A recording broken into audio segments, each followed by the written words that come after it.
Most of my adult life has been spent touring Ontario with my outdoor summer theatre company, Driftwood. But in 2020, all of that changed.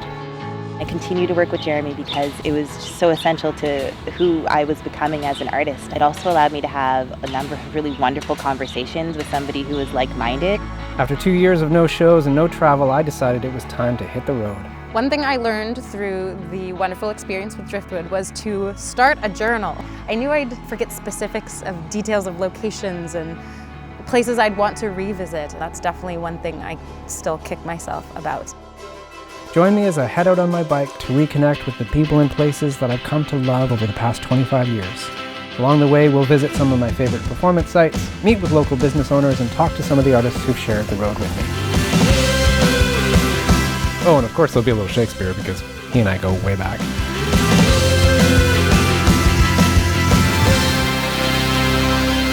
Most of the motorcycle monologues so far has been about revisiting and reconnecting with people and places that I've come to love over the last 25 years. Every story, every ride is made more rich by something new and surprising. So today we're going to visit with people we've never met before and see some new places. And I think it might be fun if we also had a new ride. Thanks to the folks at BMW and our friends at Regarding Luxury, I've been gifted with BMW's brand new 2021 R18 Cruiser, a soulful behemoth of a motorcycle fit for royalty. At a whopping 1800cc engine displacement, the R18 is easily the largest bike BMW has ever produced, twice the size of my Yamaha Bolt. Now it was time to put the bike through its paces on a ride out of the city to the popular forks of the Credit Road, and eventually on to the small village of Floridale, north of Kitchener, where an entirely unique experience awaits. So we just finished a ride along Forks of the Credit Road. Up here in Bellefontaine, we've arrived at Higher Ground Cafe, which is a popular hangout for cyclists and motorcyclists. The riding in the R18 has been spectacular. I would like to get back on the road right now, but we have to stop. Coffee time. We've been in the area for a long time. My family was one of the founding families of Dufferin County. So this has been a cafe for like 1,000 years, and it's been a biker come-to spot for the same amount of time. It's ridiculous. We were fortunate enough to buy the place in 2016. I was walking across Spain at the time, got an email from my wife that said I bought a cafe. Look, we love human beings. Yeah. She loves them more than I do. I'm the only guy I've met in the last 2 years without a phone, which is why she really kind of runs the place. You knew then, obviously, when you bought the place that it was a biker hangout. We kind of knew, but we didn't realize how much, right? So when the bikers first started coming here, we were like, ooh, bikers, ooh, it's so loud. And then we realized, first of all, they're not the jerks we all thought they were. Good timing, that was perfect. No, it's great, it's fantastic. I love it. So only 3 years in and we get knocked out by a pandemic. Oh, dude.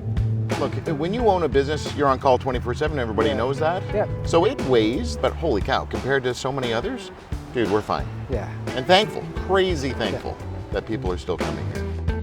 This area, Bellefontaine, is clearly a small community. During the week, Monday to Friday, it's quaint. Yeah. Ain't so quaint on the weekends. I mean, you can't be 15 minutes north of one of the largest populations and not have it impact this area. So the growth is here. When a person has pressure put on them, you see what comes to the surface. Yeah. We all see that within ourselves and others. It's the same thing with a society or a culture. What I hope is that as a culture, we all can, rise above that, maybe look inside a little bit and go, I hate to get all Gandhi on you, but we got to be the change. One thing I learned doing shows with Driftwood was just adaptability.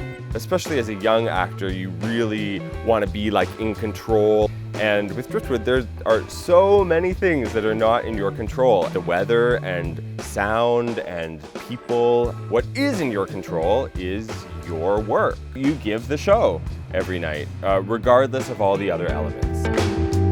Refreshed by my pit stop at Higher Ground, it was time to journey onward aboard my lavish steed on an epic quest for inspiration from an artisan of flame and steel, the mythical Vac.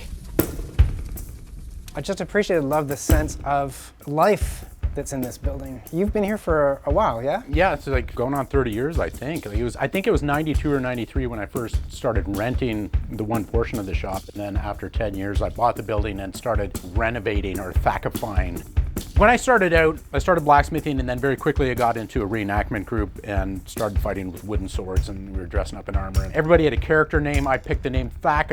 It has become my alter ego. To see some of these pieces live is really exciting. Where do you find inspiration? I get inspiration from like music and from movies or from architecture.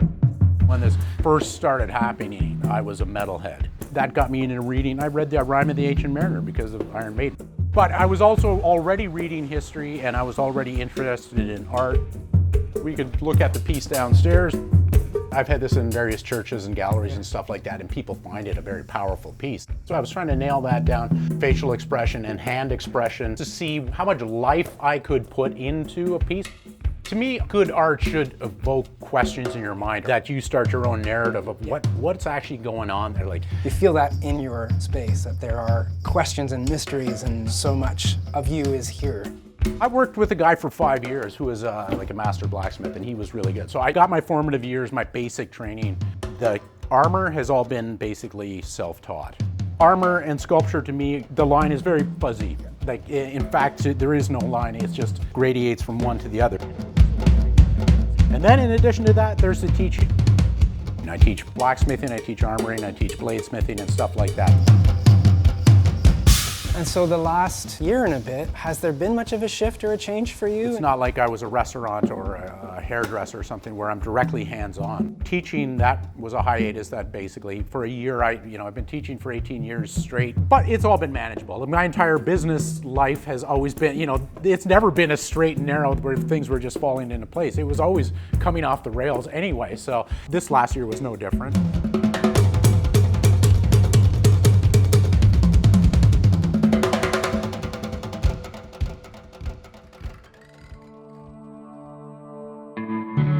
Cowards die many times before their deaths. The valiant never taste of death but once. Of all the wonders that I yet have heard, it seems to me most strange that men should fear, seeing that death, a necessary end, will come when it will come. Well, just as long as you're looking for me. Well, just as long as you're looking for me. Well, just as long as you're looking for me. Alas, poor Yorick. I knew him, Horatio. What a great skull. Where'd you get it? Actually, a friend of mine gave me these. Someone had gotten a mold of an actual skull and made a bunch of them. I have a real skull, but I don't talk about that. This thing is solid cement, so anytime you're done there, it's just...